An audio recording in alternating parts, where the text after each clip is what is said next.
여러분 안녕하십니까? 지금 이 영상을 보고 계신 분들 중에 힘드신 분이 계실 겁니다.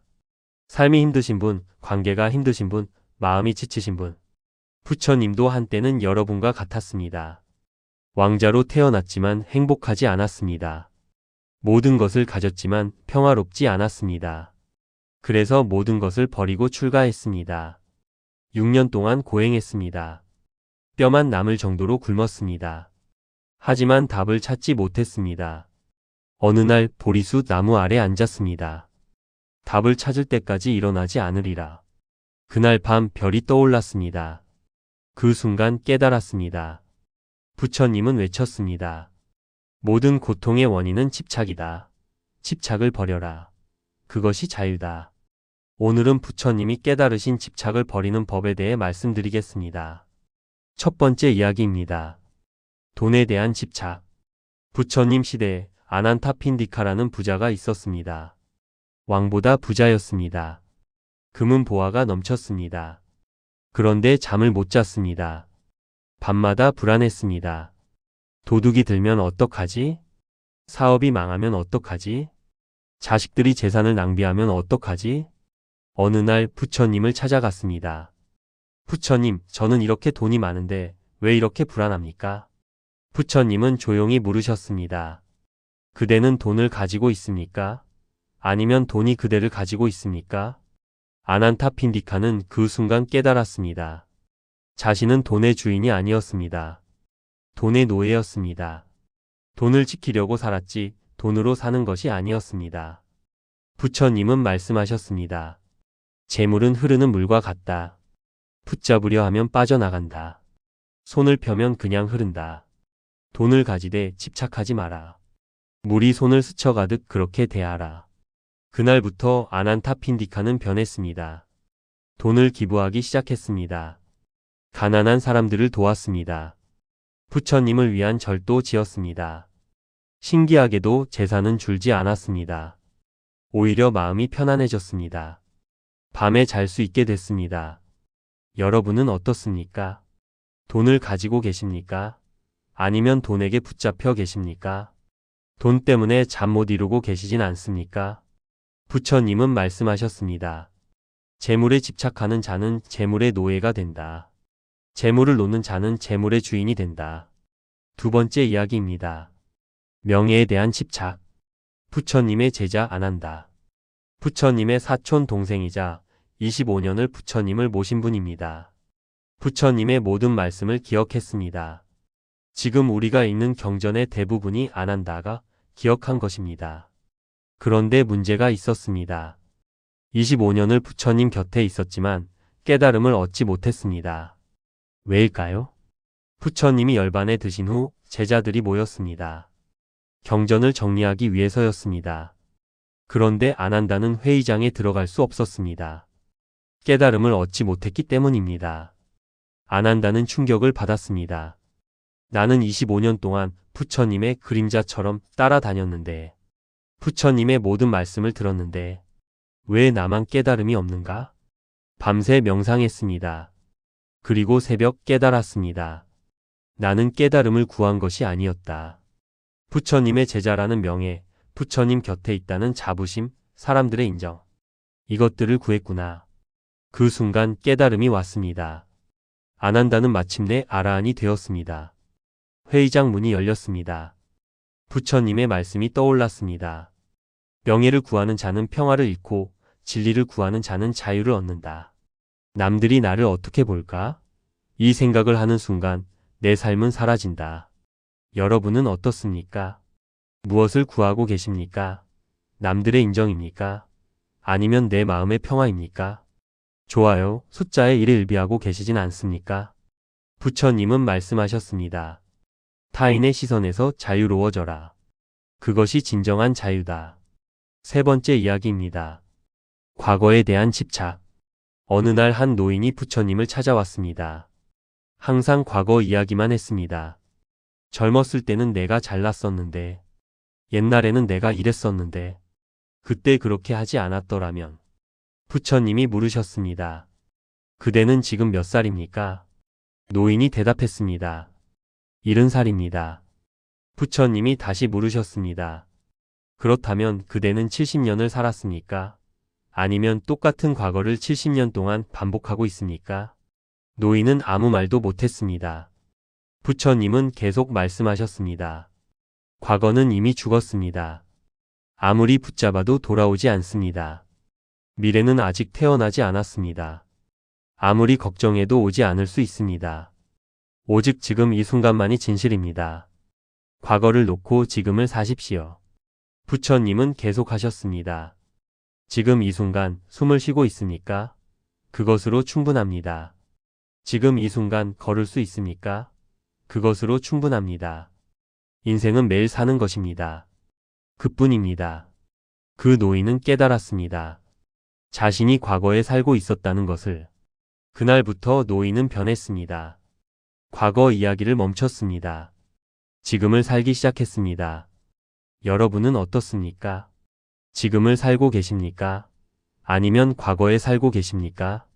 그때 이랬더라면 하는 후회로 오늘을 허비하고 계시진 않습니까? 부처님은 말씀하셨습니다. 과거를 붙잡는 자는 현재를 잃고 현재를 사는 자는 미래를 얻는다. 네 번째 이야기입니다. 자식에 대한 집착. 어느 어머니가 부처님께 왔습니다.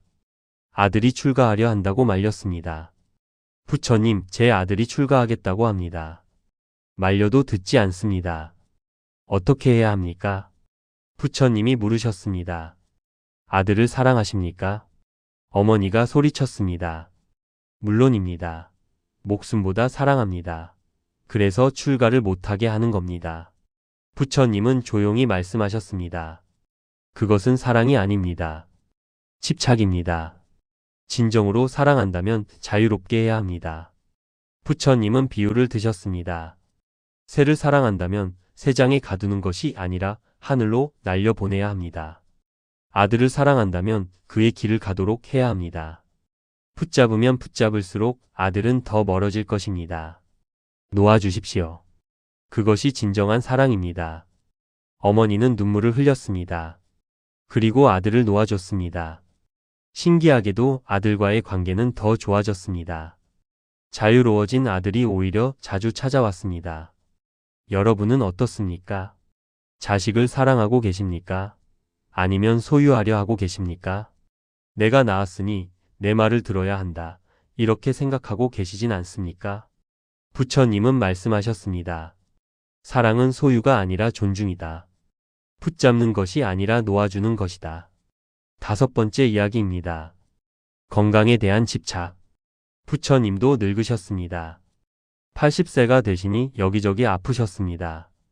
등이 아프셨습니다. 배가 아프셨습니다. 제자들이 걱정했습니다. 부처님 쉬셔야 합니다. 하지만 부처님은 계속 걸으셨습니다. 마을에서 마을로 다니시며 중생들에게 법을 설하셨습니다. 어느 날 제자가 물었습니다. 부처님, 몸이 아프신데 왜 쉬지 않으십니까? 부처님은 웃으시며 말씀하셨습니다. 이 몸은 언젠가 무너질 집과 같다. 아무리 손을 봐도 결국 무너진다. 중요한 것은 몸이 아니라 마음이다. 마음이 건강하면 몸이 아파도 고통스럽지 않다. 나는 지금 행복하다. 왜냐하면 내가 할 일을 하고 있기 때문이다. 마침내 부처님은 쿠시나가라에 도착하셨습니다. 더 이상 걸을 수 없으셨습니다. 나무 아래 누우셨습니다. 제자들이 울었습니다. 부처님은 조용히 말씀하셨습니다. 울지 마라. 모든 것은 무상하다. 태어난 것은 반드시 죽는다. 이것이 진리다. 이 진리를 받아들여라. 그리고 열반에 드셨습니다. 여러분은 어떻습니까? 건강에만 집착하고 계십니까? 몸만 돌보고 계십니까? 마음은 건강합니까? 건강이 최고야 라며 건강에만 매달리고 계시진 않습니까? 부처님은 말씀하셨습니다. 몸은 무상하다. 하지만 마음은 영원하다. 마음을 돌보라. 여섯 번째 이야기입니다. 원망에 대한 집착. 부처님 시대에 앙굴리말라라는 도적이 있었습니다. 999명을 죽인 살인마였습니다. 손가락을 잘라 목걸이로 만들었습니다. 어느 날 앙굴리말라가 부처님을 만났습니다. 1000번째 희생자로 삼으려 했습니다. 칼을 들고 쫓아갔습니다. 그런데 부처님을 따라잡을 수 없었습니다. 부처님은 천천히 걸으셨습니다. 앙굴리말라는 뛰었습니다.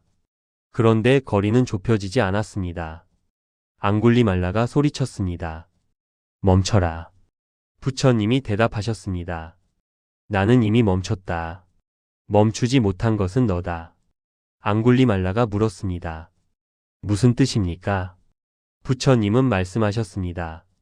나는 모든 중생을 해치는 것을 멈췄다. 하지만 너는 아직도 멈추지 못했다.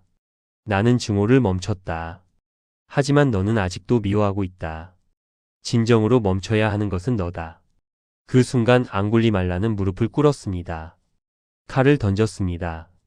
눈물을 흘렸습니다. 부처님 용서해 주십시오. 제가 999명을 죽였습니다. 부처님은 말씀하셨습니다. 과거는 이미 지나갔다. 중요한 것은 지금부터다. 원망을 원망으로 갚으면 원망은 영원히 끝나지 않는다. 오직 사랑으로만 원망을 끝낼 수 있다. 지금부터 새로운 삶을 살아라. 앙굴리말라는 출가했습니다. 평생 참회하며 살았습니다. 마침내 아라한이 되었습니다. 여러분은 어떻습니까? 누군가를 원망하고 계십니까? 그 원망이 여러분을 괴롭히고 있지 않습니까? 저 사람만 아니었으면 하며 밤잠을 설치고 계시진 않습니까? 놓으십시오. 용서하십시오. 그것이 여러분을 자유롭게 합니다. 부처님은 말씀하셨습니다. 원망을 품은 자는 스스로를 독살한다. 용서하는 자는 스스로를 치유한다. 7번째 이야기입니다. 내가 옳다는 집착. 어느 날 두 제자가 다투었습니다. 한 제자가 말했습니다. 부처님의 말씀은 이런 뜻입니다. 다른 제자가 반박했습니다. 아닙니다. 이런 뜻입니다. 서로 자기가 옳다고 주장했습니다. 부처님께 찾아갔습니다. 부처님, 제가 옳습니까? 아닙니다. 제가 옳습니다. 부처님은 조용히 물으셨습니다. 둘 다 내 말을 들었는가? 예, 들었습니다. 그렇다면 둘 다 맞을 수도 있고 둘 다 틀릴 수도 있다. 진리는 하나가 아니다. 각자 보는 관점이 다를 뿐이다. 부처님은 비유를 드셨습니다. 장님 6명이 코끼리를 만졌다. 다리를 만진 사람은 기둥 같다고 했다. 귀를 만진 사람은 부채 같다고 했다. 코를 만진 사람은 뱀 같다고 했다. 누가 옳은가? 모두 옳다. 하지만 모두 일부만 본 것이다. 너희도 마찬가지다. 각자 일부만 보고 있다. 내가 옳다는 생각을 버려라. 그러면 전체가 보인다. 두 제자는 부끄러워했습니다. 고집을 버렸습니다. 여러분은 어떻습니까? 내가 항상 옳다고 생각하고 계십니까? 다른 사람의 관점도 보고 계십니까? 내 말이 맞아. 하며 가족과 싸우고 계시진 않습니까? 부처님은 말씀하셨습니다. 고집은 어리석음의 다른 이름이다. 겸손은 지혜의 시작이다. 이제 정리하겠습니다. 부처님이 말씀하신 집착을 버리는 법 7가지입니다.